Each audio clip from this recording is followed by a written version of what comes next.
On January 17, 1991, the world watched a horrifying spectacle, the first war to be covered by live television. It was the bombing of Baghdad, the start of Operation Desert Storm against Iraq and Saddam Hussein. Television broadcast live pictures of Iraqi anti-aircraft guns firing at Allied warplanes that were dropping bombs on strategic targets only a few blocks away. The war's prelude began on August 2, 1990, when Hussein's forces invaded neighboring Kuwait. Iraq annexed the country because it claimed it had exceeded oil production quotas and flooded the world market, harming Iraq's economy. Iraq had long coveted the oil-rich desert kingdom, and taking it was a simple task for Saddam Hussein's army, the most powerful in the Middle East. The Kuwaiti ambassador to Washington asked the world for military help. We have appealed to all our friends around the world, including the United States, to come to our aid and assistance. Let me say that we would like to have military assistance in order to survive. The UN imposed embargoes and other sanctions on Iraq, aimed at forcing Iraq to withdraw. But Hussein refused. So President Bush called U.S. military reserve units into action, the first such mobilization for a foreign crisis since 1968, when American forces were sent to Vietnam. Elements of the 82nd Airborne Division, as well as key units of the United States Air Force, are arriving today to take up defensive positions in Saudi Arabia.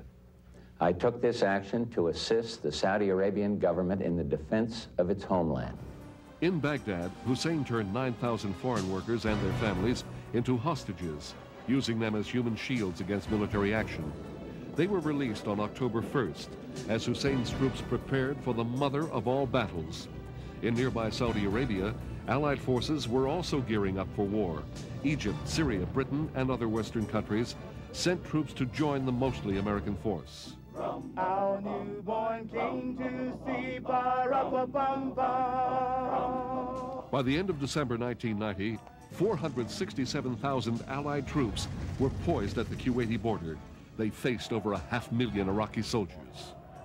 Hit them hard. Yes, sir. We'll kick their ass. Okay. On January 17th, Operation Desert Storm was launched. Allied planes flew more than 110,000 combat missions using laser-guided smart bombs. Iraq responded by placing captured pilots near military targets. Iraq also launched Scud missiles at Israel, but failed to provoke the country into joining the conflict. On February 22nd, President Bush offered another ultimatum: accept all UN resolutions by February 23rd. Hussein ignored the demand. So on February 24th, the Allies launched the ground war against occupied Kuwait and Iraq.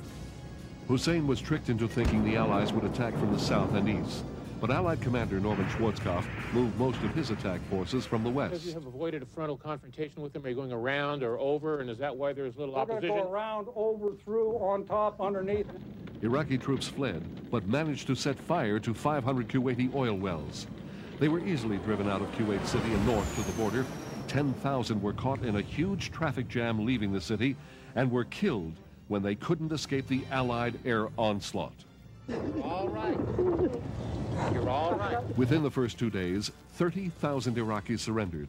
On February 27th, 100 hours after it began, President Bush ordered a ceasefire to Desert Storm. 110,000 Iraqi soldiers and thousands of Kuwaiti civilians died during the war. Only 340 Allied combat deaths were recorded, 148 of them American. While the war was a stunning military victory, the political results were less clear. At the end of the year, the Iraqi military was still strong enough to quash 2 civil uprisings, and Saddam Hussein remained in power and continued to threaten peace in the Middle East.